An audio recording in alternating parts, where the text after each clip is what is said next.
লাইলাতুল কাদের আর কয়েকদিন বাকি। লাইলাতুল কাদেরের গুরুত্ব খতিব মহোদয় বলছিলেন। লাইলাতুল কাদেরের রাতে বা লাইলাতুল কাদেরে পবিত্র কোরআন নাজিল হয়েছে।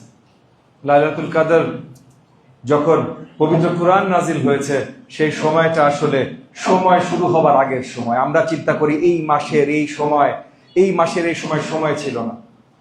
বিশ্ব তৈরি হওয়ার আগে লাইলাতুল কাদর তৈরি হয়েছে, মানব সৃষ্টি হওয়ার আগে লাইলাতুল কাদর তৈরি হয়েছে। তো এই তারিখটার বিশেষত্ব নিয়ে যখন খতিব মহোদয় আলোচনা করছিলেন, আমাদের সকলের বুঝতে হবে যে এই সময়টা আল্লাহ তাআলা আমাদেরকে একটা উপহার হিসেবে দিয়েছেন, যেন আমরা সেই উপহারের সৎ ব্যবহার করতে পারি, আল্লাহ তাআলার আরো কাছে পৌঁছতে পারি। এবং আল্লাহ তাআলার কাছে পৌঁছানোর সবচেয়ে সহজ উপায় হলো ইবাদত, এবং ইবাদতের মধ্যে একটা বড় ইবাদত হলো আল্লাহ তাআলার প্রিয় মুমিন মুসল্লিদের জন্য কাজ করা।